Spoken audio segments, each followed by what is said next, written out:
मैं सुरक्षा दीक्षित अवरल टाइम्स में आप सभी का स्वागत करती हूँ। फ्रांस में रविवार को चुनाव संपन्न होने के बाद प्रधानमंत्री गैब्रियल अट्टल ने आज अपने इस्तीफे की घोषणा की। इस दौरान उन्होंने पेरिस ओलंपिक के एक महत्वपूर्ण दायित्व बताया और अपना उत्तराधिकारी नियुक्त होने तक अपने कर्तव्यों को पूरा करने की प्रतिबद्धता दोहराई। भारत मौसम विज्ञान विभाग के मुताबिक आज उत्तराखंड, पंजाब, उत्तर प्रदेश के साथ ही विदर्भ और छत्तीसगढ़ के कुछ इलाकों में भारी बारिश हो सकती है। इसके साथ ही अन्य राज्यों के लिए भी अलर्ट जारी किया गया है। इसके साथ ही मौसम विभाग ने अगले 5 दिनों के लिए अनुमान जताया है कि उत्तराखंड, उत्तर प्रदेश और मध्य भारत में बिजली गिरने के साथ व्यापक रूप से हल्की से मध्यम वर्षा होने की संभावना है। वहीं इन 5 दिनों में हिमाचल प्रदेश, हरियाणा, चंडीगढ़, दिल्ली, पूर्वी राजस्थान में कई जगहों पर हल्की से मध्यम बारिश हो सकती है। अमेरिका के डेट्रॉइट में एक ब्लॉक पार्टी में गोलाबारी के बाद 2 लोगों की मौत हो गई है और 19 अन्य घायल हो गए। अभी तक पुलिस ने गोलाबारी के संबंध में कोई गिरफ्तारी नहीं की है। मिशिगन स्टेट पुलिस गहन जांच करने में डेट्रॉइट पुलिस विभाग का समर्थन कर रही है। जापान के पश्चिमी ओगासावा द्वीप समूह में आज सुबह 6.3 तीव्रता का भूकंप आया। भूकंप का केंद्र पश्चिमी ओगासावा द्वीप समूह से 530 किलोमीटर की गहराई पर 27.1 डिग्री उत्तरी अक्षांश और 139.0 डिग्री पूर्वी देशांतर पर स्थित था। मुंबई और उसके उपनगरों में सोमवार सुबह भारी बारिश हुई, जिससे प्रमुख सड़कों और निचले इलाकों में बड़े पैमाने पर जल जमाव हो गया, जिससे पूरे शहर में भारी यातायात जाम हो गया और शहर के निवासियों का सामान्य जीवन अस्त व्यस्त हो गया। लखनऊ गोमती नदी के पानी में घुलित ऑक्सीजन की मात्रा कम होने की वजह से मछलियां मरने लगी हैं।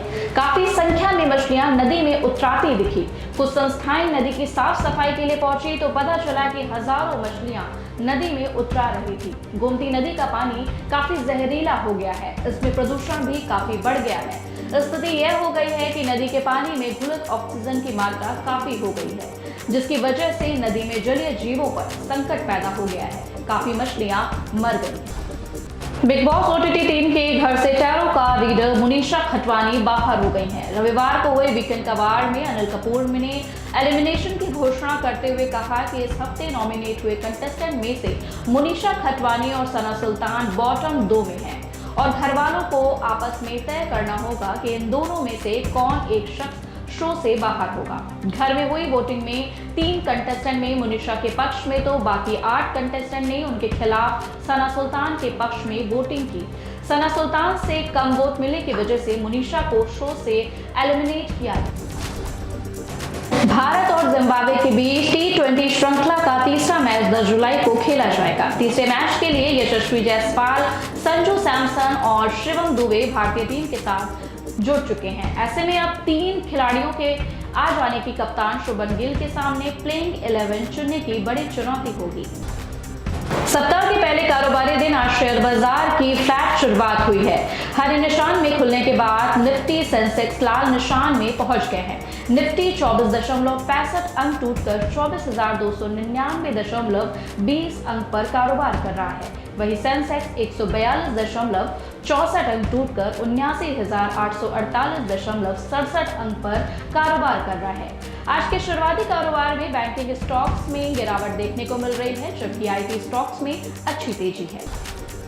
रिपोर्ट के मुताबिक एनडीए सरकार आयुष्मान भारत प्रधानमंत्री जन आरोग्य योजना के लाभार्थियों की संख्या और बीमा राशि दोनों को बढ़ाने पर विचार कर रही है।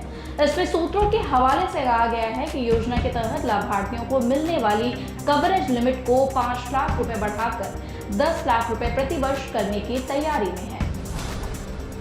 इसी तरह अवरल टाइम्स से जुड़े रहने के लिए आप सभी का धन्यवाद।